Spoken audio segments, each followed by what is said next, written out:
మీతో కానీ ఎలా ఉండేవాళ్ళు అనేది తెలియపరచాల్సిందిగా కోరుకుంటాం. 75వ జన్మదినోత్సవం జరుపుకునే సమక్షంలో మహారథులు, అతిరథులు, రాజకీయ నాయకులు ఇచ్చేశారు.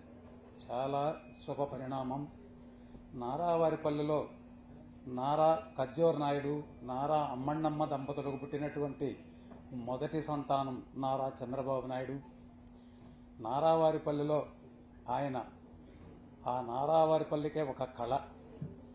శేషాపురంలో 5వ తరగతి వరకు చదివి చంద్రగిరి 9వ తరగతి వరకు హై స్కూల్లో చదివాడు.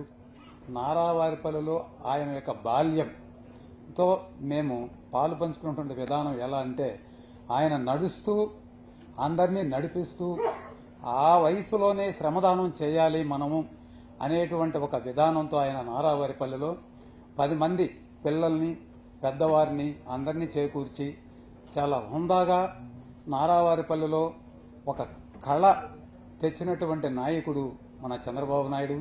1978లో ఎమ్మెల్యే అయ్యాడు, తర్వాత ముఖ్యమంత్రి అయ్యాడు.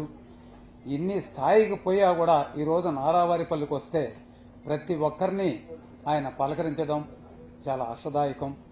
మన దత్తాత్రేయులు చెప్పినట్టు ఎన్నో ఏళ్ల కిందట నువ్వేం చేస్తున్నావు అనేటువంటి అడగటం, తర్వాత ఎవరిని చూసినా పాత మిత్రుని పేరు పెట్టి పిలిచేటువంటి స్థాయి ఆయన యొక్క మెమరీ, కంప్యూటర్ మైండ్. అటువంటి నాయకుడు భారతదేశంలో ఈ రాజకీయ ప్రపంచ దేశాల్లో కూడా ఆయన యొక్క వ్యక్తిత్వం 5వ స్థానంలో ఉంది ఈరోజు. అటువంటి చంద్రబాబు నాయుడు ఈ యూనివర్సిటీ యందు చదివి మనకు ముఖ్యమంత్రి అయ్యాడు. ఈ స్థానం నుంచి ఆ స్థాయికి వెళ్ళాడు. ఇంకా కూడా వేరే స్థాయికి పోవాలని కూడా మేము కోరుతున్నాం.